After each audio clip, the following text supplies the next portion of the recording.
if you could see and you could accept and you could embrace the fact that now, as you are, you're complete now. But I always end up going to bed with one thing that I'm most proud of that I did.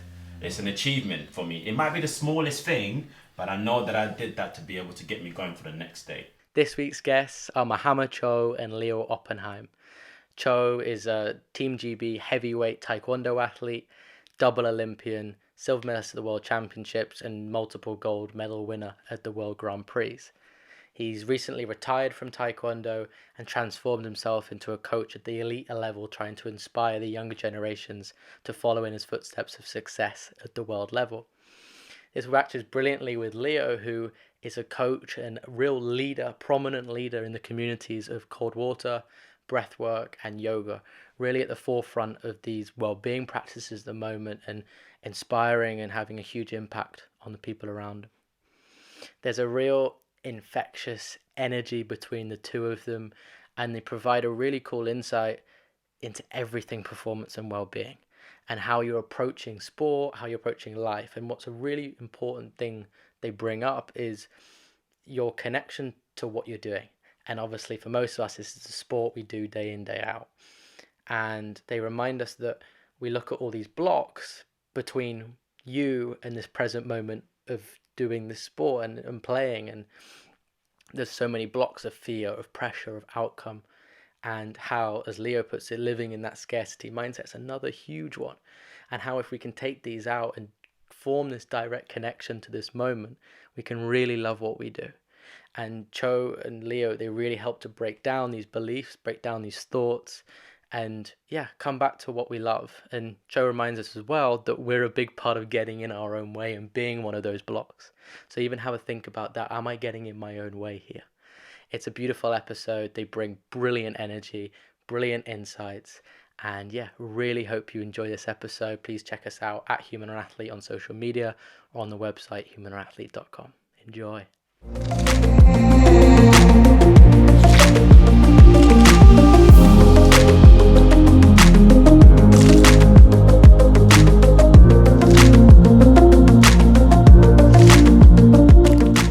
Welcome back to the Human or Athlete podcast, where again we're joined by two guests. We've got Mahama Cho, Taekwondo, GB Double Olympian, numerous medal winner.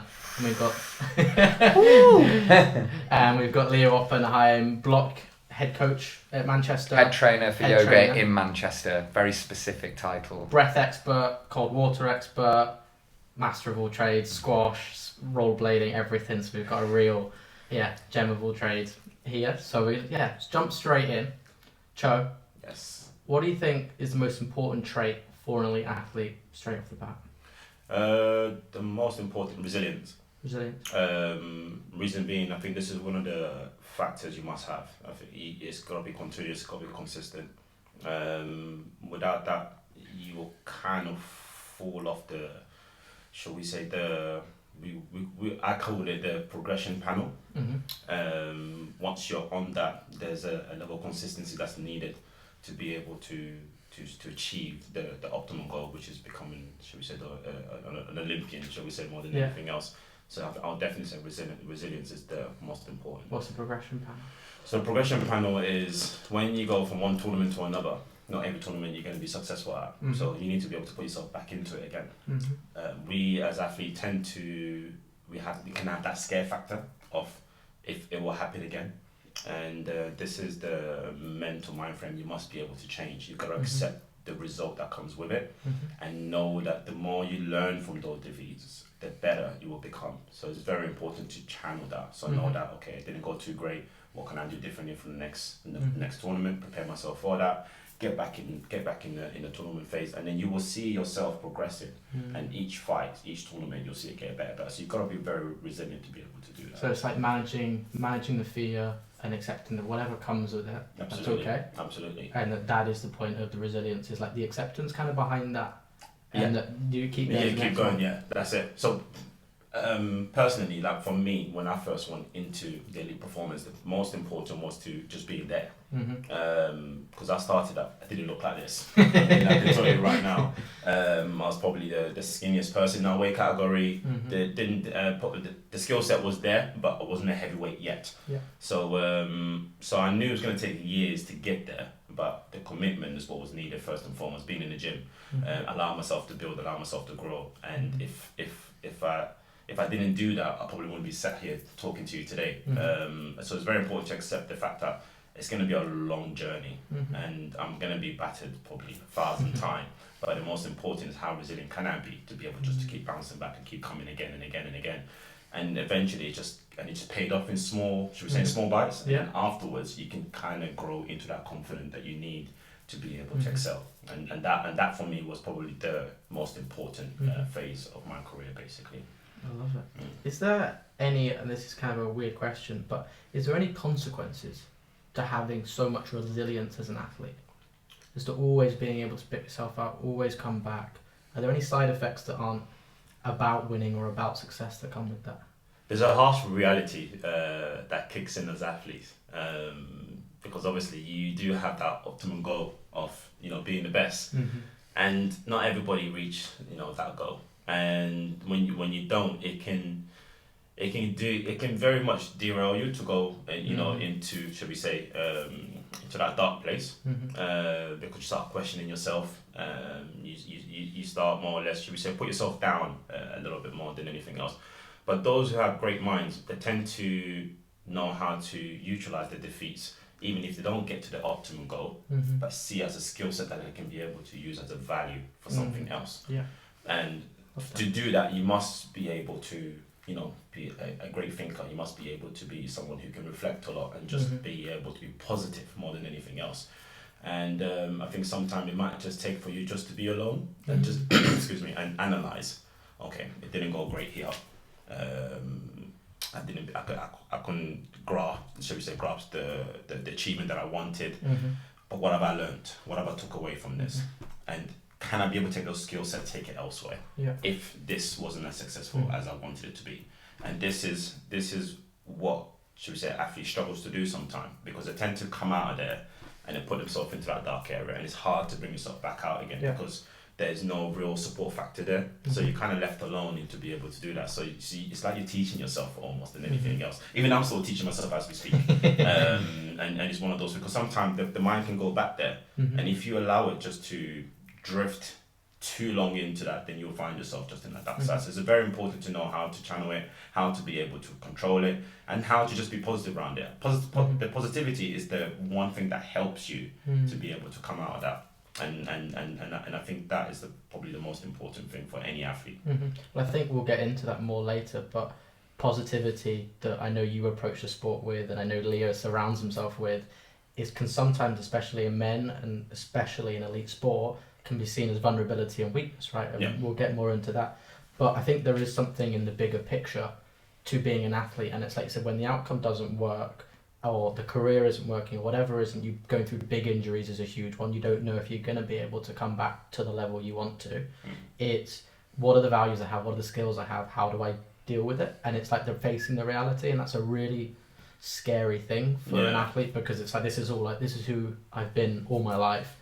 How do I suddenly go back into this world that is quite different? Like, as an athlete, it's simple, it's train hard. It's like you said, if I plug the factors in of resilience plus hard work plus all these things, this is what Cho's told me to be resilient. And if I be resilient every time and come back, but at the same time, that isn't always reality. Yeah. And I think that's such a difficult equation when it doesn't equal success, or it doesn't equal what you think it's supposed to be when injuries come or difficulties come. So I think it's a really interesting thing to be able to see.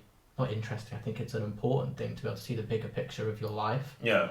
And your human side to the athlete. Yeah. I mean, there's no real formula to success. Exactly. I think everybody can say that there's absolutely any path you can probably take. It might lead you there. You never know where it's going to take you. I think it's a case of being able to know what's up here. Yeah. How can you be able to channel this in the right way, and it can probably allow you to give you that chance to get there. Because not everybody's going to be successful. I mean, let's be brutally honest. I mean, that's the world we're living in. But the most important is you setting yourself right before going, taking the right tools that you need to be able to succeed. And you're not going to put yourself into the lion's den and you're not prepared for it. So you got to be prepared mentally, physically, to be able to allow you to even give you that small chance to be successful. So so all that factor that you just said, I think it's important that you put that in place first and foremost. And sometimes it's not the case of just throwing yourself in, it's just being able to tell yourself, right, this is what I'm going to do and I'm going to commit to it and see where it's going to take me. I mean, that as well, that definition of success, it changes. Our definitions of success change. We have these ideas and these aspirations, and they build all of these incredible skill sets within us. And these, in yoga they call it tapas, discipline. So you were talking about that consistency and discipline in yoga when you're practicing all the physical asana practice, which is merely an eighth of the practice. That discipline that's instilled in you, and in Western yoga now, everyone really considers the practice to just be what's going on the mat, but the reality of it is all of that practice and time you're putting in on the mat, it's irrelevant. The pretzel-like shapes you make, or the strength and the shapes you're making on the mat is how that affects the rest of your life. And it's the same thing as what you're talking about here. You're building all of this discipline within yourself, but then also navigating not succeeding every time, navigating life throwing you curveballs like injuries, and that consistency that you're practicing, and also almost a non-attachment. So you have those goals, but when they don't come to pass, it's not defeated you. When you look at the most incredible Olympians and all of these different athletes, they have fallen so many times and they have not succeeded in the things that they've wanted so many times, but rather than being defeated, rather than going into that dark place like you were saying, they've become an observer. They've not let their ego dictate their success or failure. They've observed that and they've gone, okay, come back. Okay, put the work in again, be consistent, understand and get wisdom from that fall. It's never about how we fall or fail, it's about what we learn from that. Absolutely. You said it all there. Yeah, absolutely. It is a harsh reality, isn't it? And I think what I tend to find hard is trying to explain that to the young generation. I think them coming up, because we are living in such a microwave generation where everything has got to be done quick. They want quick results. They just want it now. They want results 15 now. seconds. Yeah. Just put a popcorn in and let it come out. And these are the generation we're working with today. And when you try to, should we say, advise them, or even should we say, trying to lead them in the right direction, it can be hard, because it's kind of an uphill battle with them, because they're already so set in their way, and trying to change that mentality, it's kind of give and take. It's a difficult one as well. Yeah. You got to this point by going through that yourself and learning that for yourself. Yeah. Like we all do in these stories. But at the same time, you want to give this to them as early as you can, so they kind of learn that quicker, maybe. Yeah, exactly. Yeah. But it's such an interesting balance. But it's also tricky, because you want them to have all of that fire. You want them to have all of that that confidence within themselves. As an athlete, there's this drive to be the best, and you need that fire. You need that. I'm like almost that naivety as to, this is gonna happen for me. This is gonna work. Yeah. There's no other options, no plan B. And you look at the culture right now. You look at the Kobe Bryant culture, the Michael Jordan culture. It's just driving you to say, oh, this is all you do. Work 20 hours a day. Put everything of your whole entire life into this one thing, and keep doing it every day, and it will work. And we've already said that the harsh reality is that doesn't always work. And then the consequences of that is when the tough times come, the injuries, the times where the performance isn't right or whatever, or even on a longer scale, the retirement comes. What do you do then? And all this fire, all this dedication, all this discipline, it messes you up to an extent, right? Yeah. You lose the life you have around it. You've sacrificed your relationships. You sacrificed a lot. You've sacrificed, I'd say, in a lot of different situations, and especially my own, you sacrifice your mental health in this situation because it's not sustainable. You are on peaks and downs depending on an outcome, and you're living your life for situations, and like let's say in a football, it's all opinion based to a big extent. Your next contract, your next thing, yes, performance matters. Yeah. But it's opinion based. And so you're putting so much value into this work, into this dream, that it's going to have loads of ups and downs, and you're sacrificing your mental health and your sustainable well-being for all of this. But that's a choice. It's a choice that's made, because you think about it. It's nobody told you to do this. Nobody came and said, yeah, put yourself in there, you're going to be amazing. You made that choice. It's a factor that you stood up and you saw it since a youngster, and you said, this is what I want to do.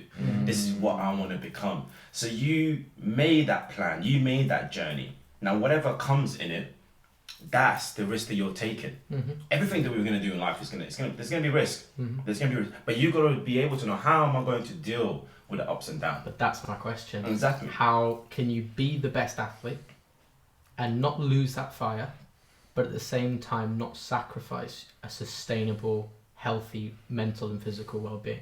Because you think about, as athletes, we push our bodies that much, and we'll get more into the different philosophies that yoga and sport have, but it's, you push your body so much that we look at footballers, they're getting knees in their screws in their knees at 25, they're getting injections in your ankles, all these different things, sacrificing your body from such an early age without the bigger picture of the well-being. And that's my question, can you be the best but also have a stable physical and mental sustainable well-being? I mean, I would say yes to that. I would say it is possible. It's very interesting, the parallels of what we're talking about here. We're talking about, the practice of being consistently disciplined and hardworking, but then also practicing self-care. And so in, again, the yoga philosophies, the top trump of yoga philosophy, the one that goes above all others, is ahimsa, and it's non-violence.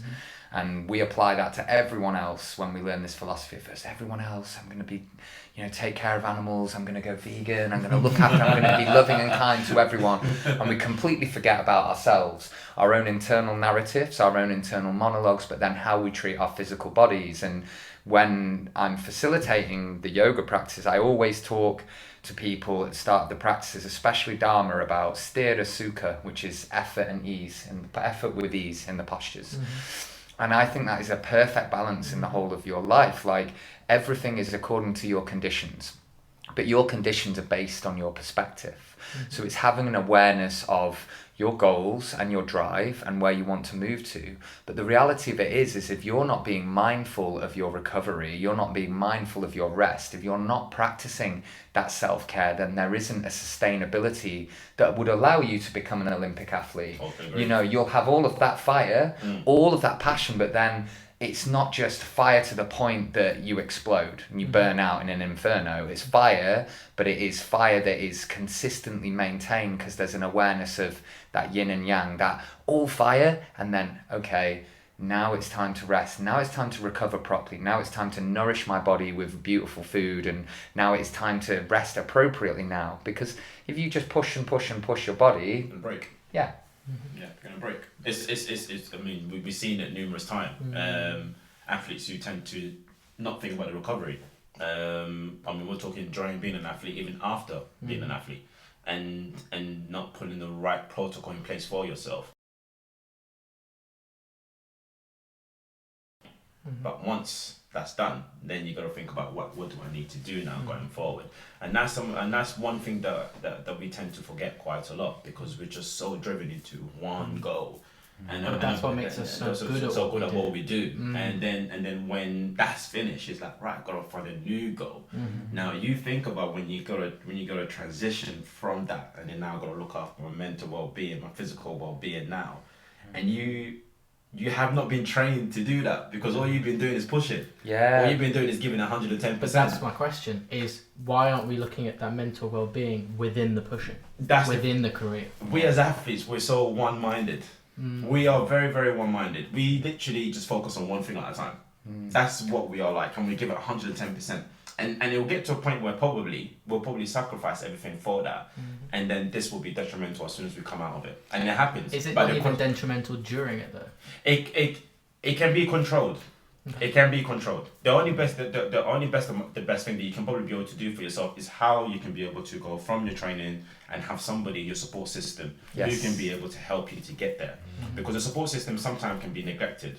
Because when you're finished your training and you got the medals that you want and whatnot, and you're thinking, right, next tournament, and then you just literally, you're cutting away your, so we say, your self-care that you need more than anything else.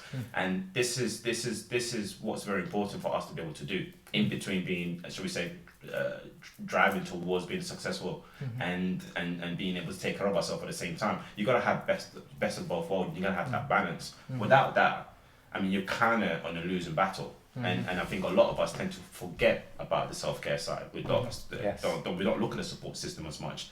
We're just thinking about just go. And I think that's what ends up, that when we do finish, then we go into that area. Or just... Well, that's what's really interesting in sport is, again, the obsessiveness, the ability to single-mindedly focus on these one things and achieve it or get as close as we can makes us good at what we can do. Absolutely. But the second that you come out of that bubble, everything that you've done for that 15 years of pushing catches up with you. And then that whole tower that you've built, all this drive and pain and energy and everything you've put into your life crashes down and catches up with you. And so that's like where this well-being and the sustainability comes in, because this is a life we're talking about, not just a 10-year career. The infrastructure within the life of a professional athlete, if they have a support system, could do with changing a little bit, I think. I mean, I had the most abstract thing that the first one-on-one yoga client I had was Antonio Valencia. So I had been teaching for about 3/4 of a year, and my friend was very good friends with him, and he said, look, I need a male yoga teacher that understands what it's like to be an athlete. And so she suggested me, and you know, from my perspective, this guy was at the peak of athletic performance. You know, it was at a time where he was really, really prevalent in United. And when I started working with him, you know, his mobility, he, in a kneeling position, his tailbone was about sort of 15-20 inches away from his heels. And he was like, my knees are really sore all the time. And I'm looking and going, of course your knees are sore. Of course your knees are sore. And we did like 20 to 30 sessions together, and it wasn't because of me being a fantastic yoga teacher. It was not that. It was because he was taking that time twice a week to do this practice. He was defender. He started scoring goals. He started playing the most amazing. He was at the peak of his career then. My dad is a massive Manchester United supporter, and he was ringing me up saying, you know, tell Antonio, you know, I said hi, and I'm like, well, I'm not going to be doing that. Then they said, look, you know, whatever you're doing, keep doing it. But that was a really insightful thing to me, whereas from my perspective, I thought, those professional athletes at United, they're going to be getting yoga sessions, they're going to be getting all of this mobility training, they'll be getting all of this self-care, you know, all of these sports massages, all of these things to balance it out, and mindfulness and meditation.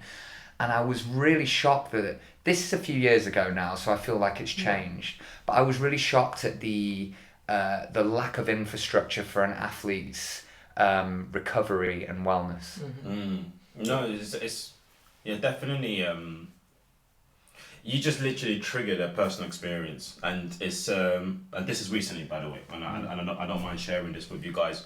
Obviously, I've retired in December, and for a long time being an athlete, even though I was driven towards being the best in my weight category, there's always been the thought process of what am I going to do next. Now, I'm a great business-minded person, and there's so many things I can go into, but it was important to choose and make a choice of where I see myself fit. Now, can I say that I knew where I was going? No, I didn't. It was more or less a choice of where I found myself being effective.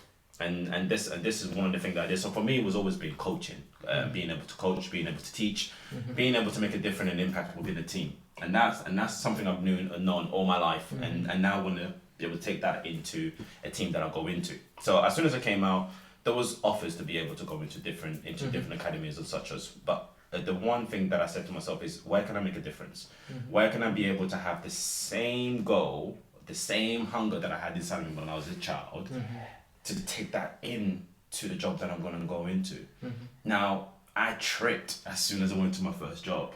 Just because I didn't feel that same passion. I didn't feel that same energy that I had when I was an athlete. So it was kind of like I was yearning and searching for that again. So to the point, I left the job. I was like, I can't do this.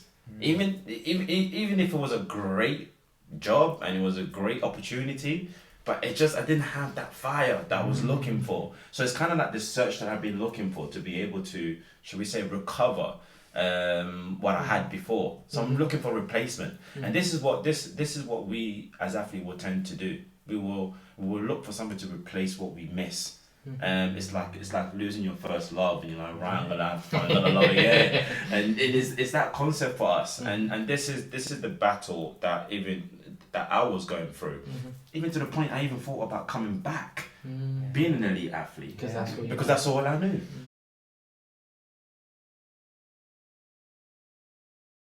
We are in an industry where we are medal, or should we say, winning tally team, as in bringing in the best, goal orientated, and that's it. Yeah. And all the sports are now focused on that.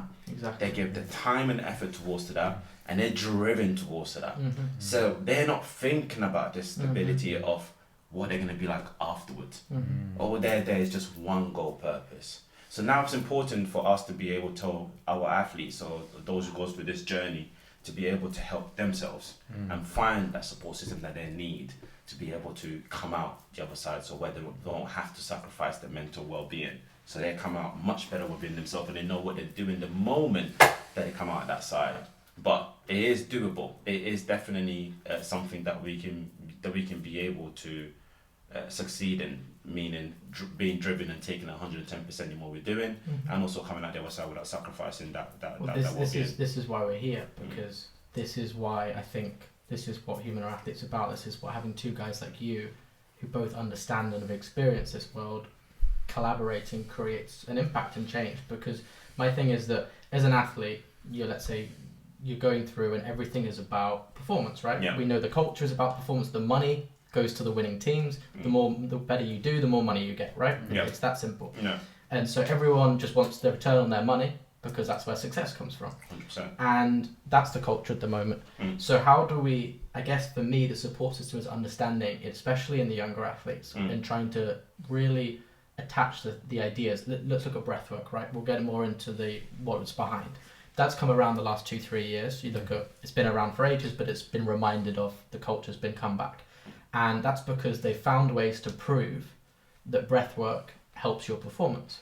And it's the same thing with well-being and mental health and physical health. As we're slowly catching up to realize maybe the science is proving it, or the examples of different athletes, whatever it may be, but we're finding out that the proof of what these things do help your performance as well.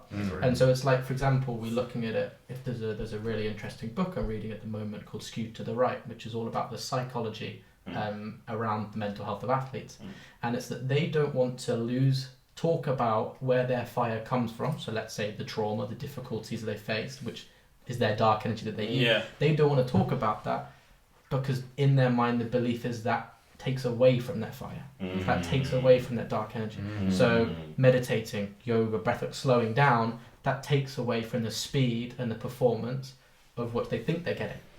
But the belief isn't necessarily right. This is not necessarily it's true. Definitely illusion. And it's changing. And this is where something like breathwork in its recent last 2-3 years has shocked the world, because they found something by the simple thing of breathing, that will go into the benefits as a person, but now we're also realizing in the last year the performance side of it, and no one's ever questioned that before. And that's like self-belief, though. It's that we have that dark energy that we have within us that comes from that, and that discipline from coming from a place of validation. The reality of it is, when you do these breathwork practices and meditation practices, it's not getting you never release your trauma. And it happens, I say it in yoga classes, I'm like, you're shedding what you're releasing. Really, you're not releasing it. You are accepting it, embracing it, and being like, okay, this is a part of me. And that turns into a superpower. That empowers you. Not just you. a power. Suddenly, this isn't a dark energy that is there. It's like, I fully accept every facet of myself, and I'm aware of this fire that's in me. But at the same time, I love that fire. And you know, the reality of it is we get put in this illusion in existence in society of this separation of good or bad, right and wrong, of judgment of people above or below, when really that separatism takes power away from us. Whereas when we feel unified within ourselves, when we're fully accepting of ourselves and our trauma isn't dictating our responses, we're in our power for sure. That when you're in that place where you're like, I understand where all of this has come from, I have proper awareness of where my disciplines come from, but I embrace that, like you said, it's next level, you know. And that's what I think where we're not at is like something like slowing down and breathing, or slowing down and doing deep yin yoga. These have huge benefits for the athlete, but because we're slowing down and because we're doing something that isn't in the gym, isn't paid millions and millions to invest in the new technology, or there aren't as many examples of players and top athletes talking about this different approach, it isn't there. And so that's like, methods like this are part of the support network, and they are part of learning about these things. Let's say Wim Hof or Leo as a local. I like you putting as a mini Wim Hof. Yeah. No, as a face to face, like, you know, Wim, you're not going to pay 50 grand to go and see Wim Hof, are you? Every time, it's not feasible. So it's Leo's a prevalent part of the Manchester community in this thing and in this world that we live in. And it's like, these are people that you can bring into your support network who are going to open your mind to different ways to supporting your performance. And performance isn't about necessarily how many kicks you do a day, how many kicks you land a day. Performance is, like you said, progression panel. It's progressing, it's learning from this, from that, and it's a collection of everything you put into your life. And this is so much more than just what you do in the gym, or just what you eat, or just all these things. It's an approach to your mind, to your energy, to your spirit. Everything is part of this. Yeah, it becomes like it turns into a belief, exactly, doesn't it? Because everything that you do, you invest yourself into it. You believe in it, so you're almost worshipping it, aren't you, to a certain extent? Yes. To the point where you know that this is what's going to make you successful. And at the It's same your religion. time, almost. yeah, it's almost because you're doing it on a consistent level. You're practicing it, and there's no one can convince you otherwise, because you're in it. Now you kind of have the cell system outside. Something that can be able to convince you to add it on to what you believe in. So when it comes to breathing techniques, or shall we say probably the new pair of Jordans who comes out, you know, someone will say this shoe is going to make you jump higher, or this is going to make you do this. That you will be convinced into it, and you will be like, right, I need this to come into my team because this is what's going to help me. So I think at the same time it's your core value, is what you see that's going to be able to push you into that direction. And I think it's important that our athletes tend to be able to control the environment in such ways. So whatever they're allowed to come in, know that that's going to become you. So if you decide to be able to not have the self-care, then know that whatever consequence comes, that's your choice. If you decide to not take the breathing in technique into your system, know that if the result that comes, that probably could be that margin that probably was needed probably to get you that Olympic gold. These are the small prints that we athletes tend to look at. So it's very important choices that we make, because that's what's going to become us at the end of the day. And that's that, and I think that's the scary factor for a lot of us, because we tend to think, oh, we missed out on this, we missed out on that, we probably should have done this, probably should have done that. But then again, this is the harsh reality of it all. These are the sacrifices you're making. But it's a beautiful reality, because you have complete autonomy. And this is the thing, you know, again, on that breathwork training, Ishi said to us, you have three kinds of business in this world. You have your business, someone else's business, and existence's business. If you're in someone else's business and existence's business, you're wasting your time. And your only business is no one can hurt me, that's my job. And it's like taking that responsibility and autonomy over these things. You know, you can have a support network around you, but you choose whether to receive what they're putting down. You're always choosing to be receptive or not receptive. And our society a lot is programmed towards looking to the external for our happiness, for achieving goals, for all of this validation comes from the external. You know, all the marketing techniques they're not doing it purposefully. They just throw things on a wall and whatever sticks, they go with it. They go, this is effective. But always those effective sales points and marketing for products are always based really on tapping into your limiting beliefs. Oh, you're not enough. But if you have that makeup, you'll be prettier and people will like you more. Oh, you're not enough with the car you've got. But if you have this nice car, that will give you more status. Same with houses, the whole keeping up with the Jones thing, the picket fence. The reality of it is none of that is really relevant to your happiness. It can give you a short-term validation, but all of that happiness comes from within. And the reality of it is that if you're cultivating this fire for years within yourself, and you're moving through those harsh times, those difficult times where you're consistently going, okay, this has happened, I'm coming back to this, and also understanding that when that career is over, everything you've cultivated is within. It's all there. And if you understand that, then there is never anything to fear. Have this drive. But then can we get to a place where our drive is coming just from our intuition? And it isn't about, I need to perform this to be enough. So I always talk to people and always try and land it in practices of, okay, what say if you could see and you could accept and you could embrace the fact that now, as you are, you're complete now. But that's the scary thing though, because if we think that what makes us so powerful and so good at what we do is the drive, and I know you're going to answer it, but is the drive that we're not good enough? That powers us. You know, that's the same for me. Those days in the gym, you're using ego, you're using comparison, you're using I want to beat the Olympic champion, or this person laughed at me, all these different things. My parents don't think I can do this, I can do this. Or you're driving off all of this, I'm not good enough, and that's a superpower. That makes us good at what we do. So right. But the problem is when you say those things, let's embrace this, let's enjoy it. We're going, hold up. Is this taking my superpower away from me?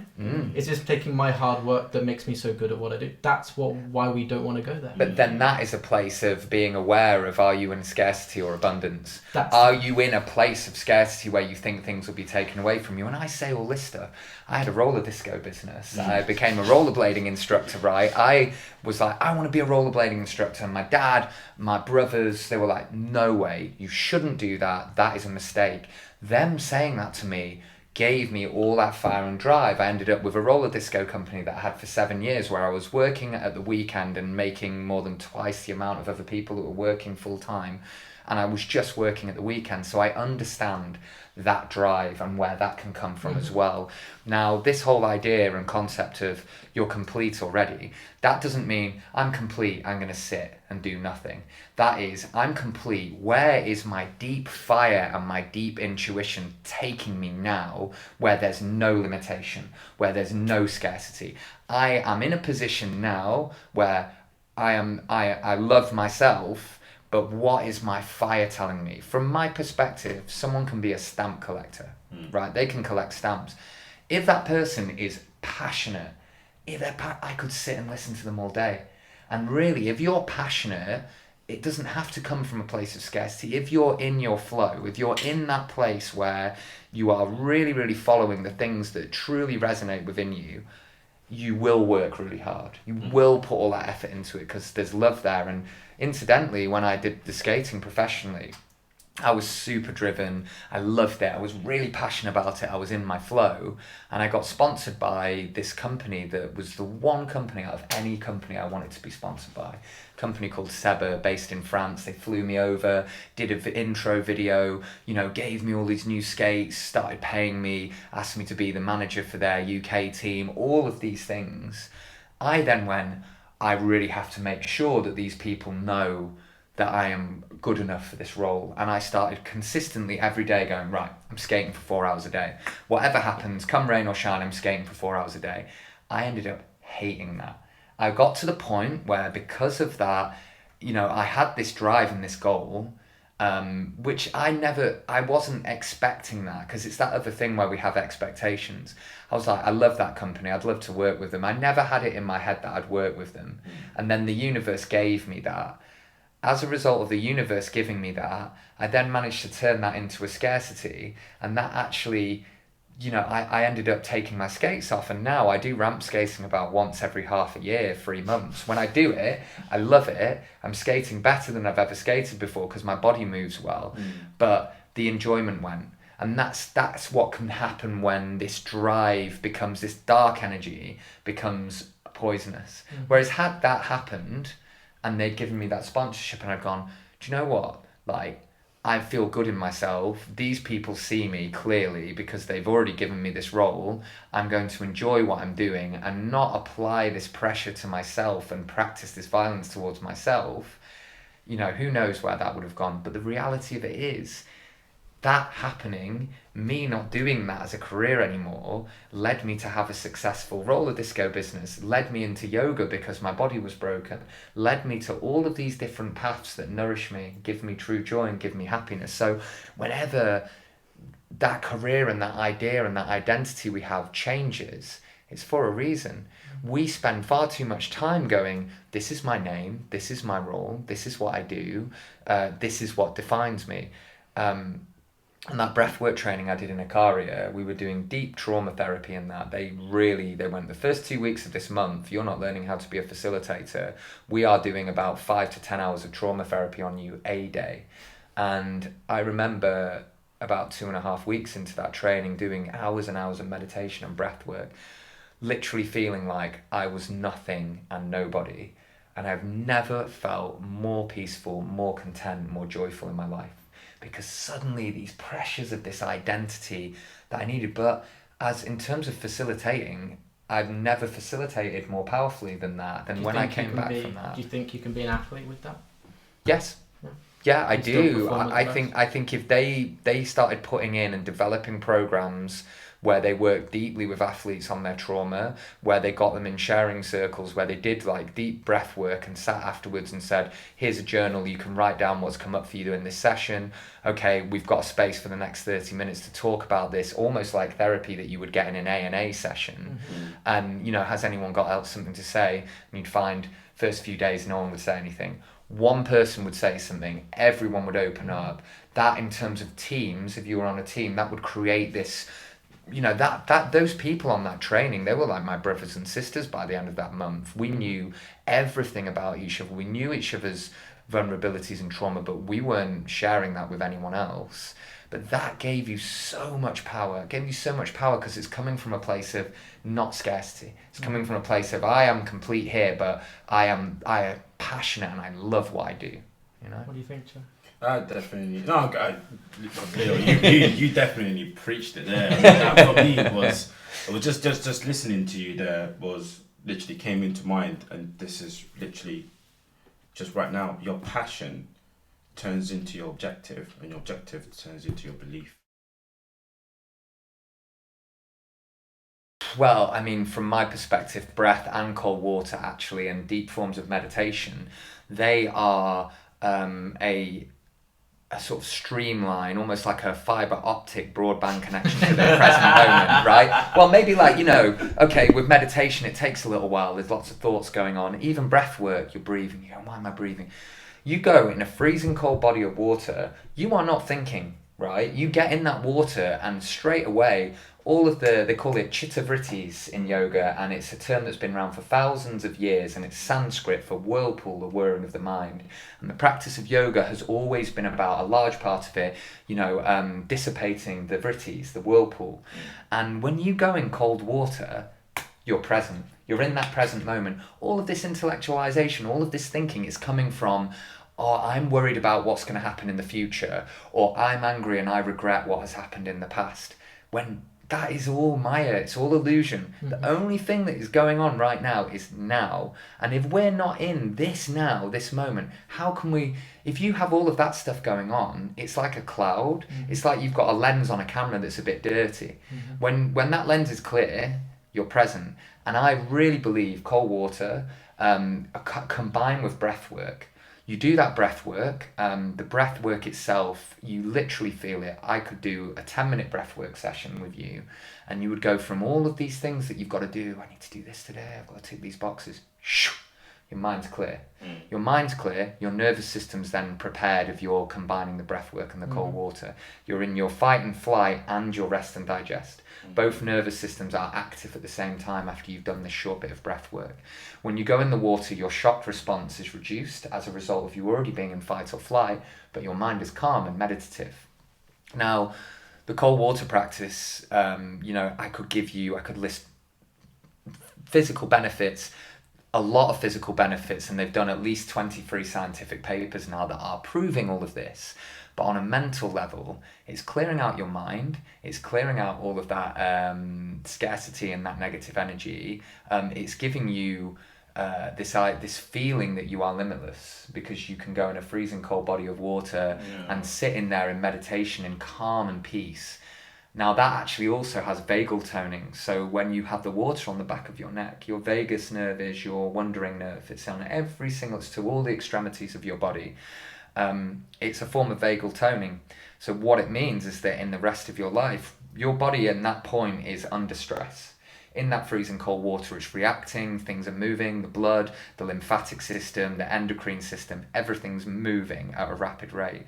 This is teaching you to be serene and calm under deep stress, right? And then that translates to the rest of your life. But this is what is so fascinating. Go to the nervous systems. Is as an athlete, we're living in survival mode. All the time. You're on that, let's say, every day you have to perform at training to get in the team on Saturday, or to be picked for the Olympic squad or for the European tour. Right. Every single time. Then you go to tournaments, huge amounts of pressure. Your nervous system is on fire. And this is why this stuff is so good, because what we do when our nervous system is on fire, we compare.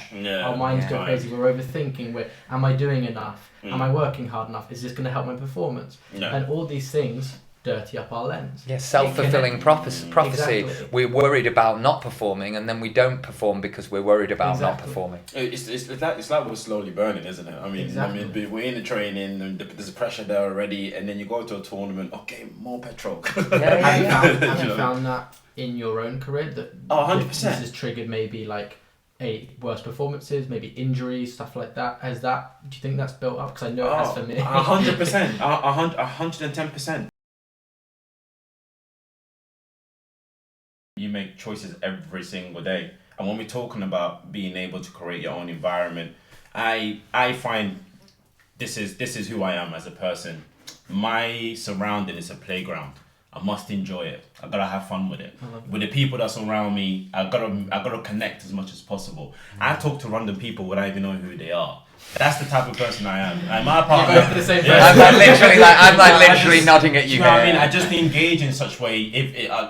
It's not my group of people. They probably don't have the same thinking as me. But I want to introduce myself to them, and it's the type of persona that I have. And some people find it weird, but I don't. It's just who I am. But at the same time, when my working environment is my domain, it's my home. It's everyone that's there. I see them as family. So whenever I come into the gym, now we have a massive team. I'll go and say hello to everybody, handshakes, hugs, and this is what I do. Even though I'll go to the staff members at the back, and there's like probably 10 or 15 of them in there. I go and say hello to them, and this is how I start my day. And the moment training begins, I read the room. Now the energy level might be probably down here. Some players probably are injured, probably don't. And now will be that person to just lift up the team, because I need that to be able to perform. I need that to be able to be the best that I can be going forward. And if I can't have that, then know that that's no point me being in that room. And that is what I was like every single day coming into the training. Even sometimes my coach had to tell me, Cho, rail it in a little bit. And I'll be like, no, can't do it. I said, I need this. But it became me, and it became the environment. Your environment. Exactly. You are cultivating that environment. Absolutely. You are empowering yourself. And I mean, Elliot I can see Elliot smiling now, because we are one and the same person like that.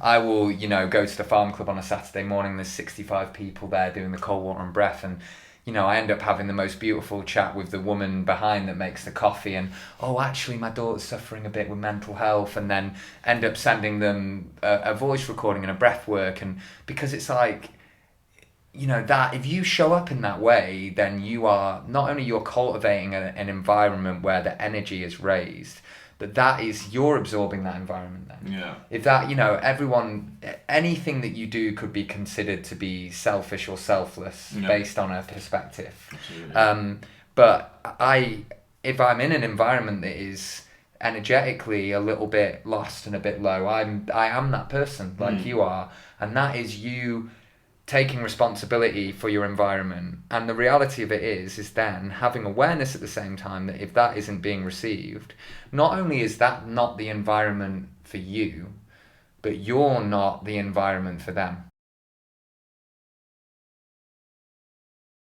I wanna look so much into the pressurizing situation that you're in. See as a fulfillment and enjoyment that you're doing for that time of period, and then just literally come in and just be you, rather than thinking about what he's saying, what he's thinking about me, how that person's gonna treat me, rather than thinking about, because you're wasting too much energy, rather than just giving that energy to what you need to be able to perform. Yeah. So this is what we gotta do on a day-to-day basis. Check in with yourself when you wake up in the morning. How am I feeling today? Am I down? Did something let me down yesterday? Did someone this? What can I do? What can I control? What can I control? And those things, if I can control it to make it positive, then you utilize that as your energy source to go to work. Yeah. Utilize that as your energy source to go wherever you're going, but be happy with that. Even if it's one thing, allow that to be your energy source.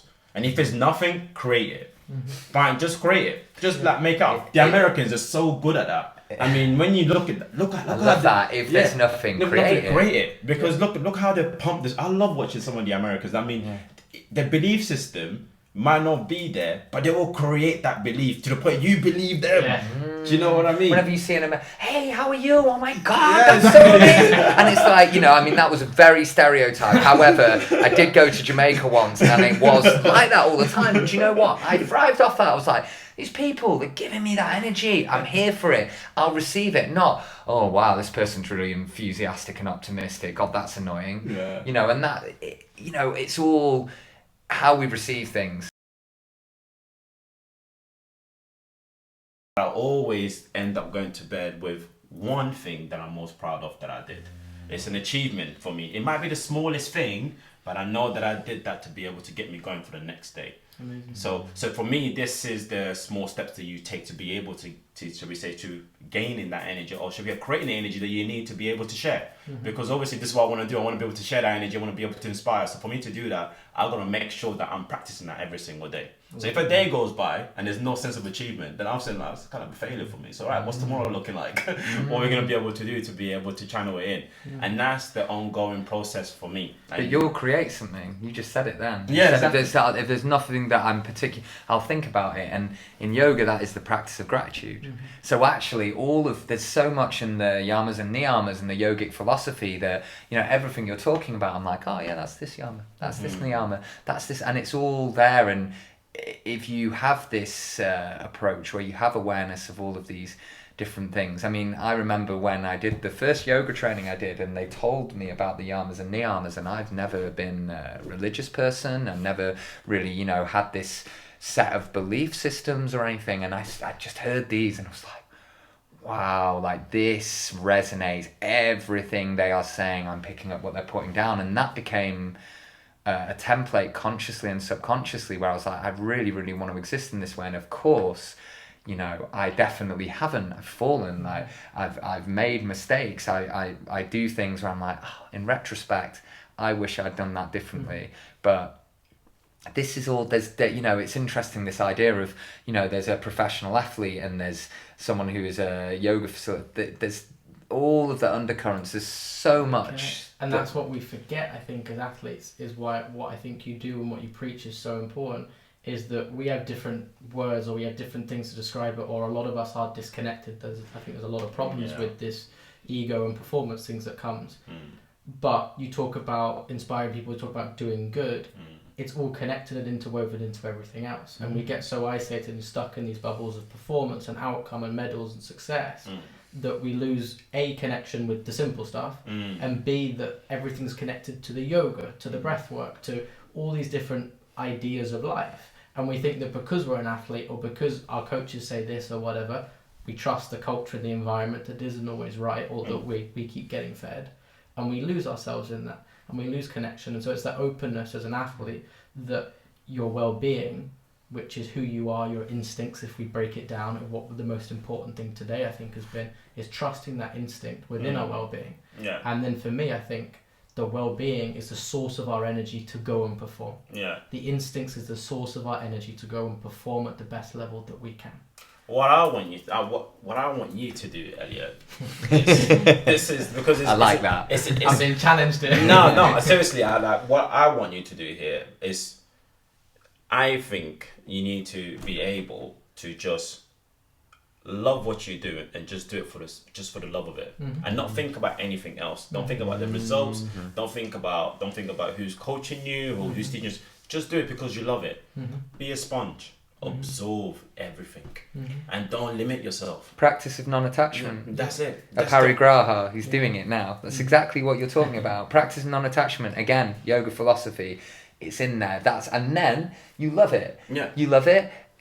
You do it because you love it, not because of the flow. validation complex of ticking the boxes and achieving these goals. And suddenly, all of that stuff happens. All of that stuff comes. And when it doesn't come, it's like, okay, and you're not feeling that same love again. Don't be afraid of change. We as human beings, we fear change so much. And the reason why we fear change, back to that intellectual mind dictating our responses. Our intellectual mind is there to keep us safe and help us survive. So our intellectual mind is geared to stop us from dying, right? The ultimate, as a result of that, ultimately, we start to fear change because the ultimate change is death. So we are programmed into this fear of change, but change is inevitable. So isn't that a massive cosmic joke? That's like the biggest illusion of all.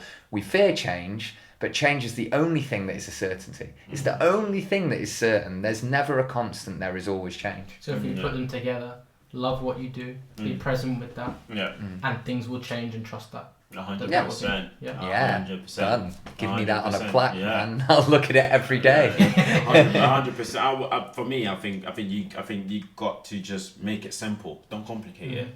I think as human, we tend to complicate it, or we tend to overanalyze. We tend to look into it just too much, to the point where we just block ourselves in all corners to be able to progress. Those and are that's the blocks. Exactly, and that is the issue that we have as athletes.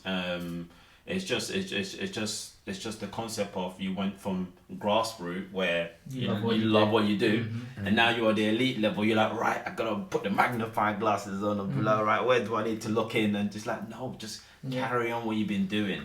But that's your ego. Yeah, Exactly. That's your It's ego. one of the And blocks. what's really interesting about it, everyone will go, oh, athletes. This happens in yoga all the time. Right. Someone will go from being a yoga practitioner, being a keen yoga practitioner, receiving all of this knowledge from a beautiful place. Then they become a yoga teacher. And like, wow, I'm a teacher, I'm facilitating. Then they read all of these texts and they start to learn about all of this stuff in the different Sanskrit.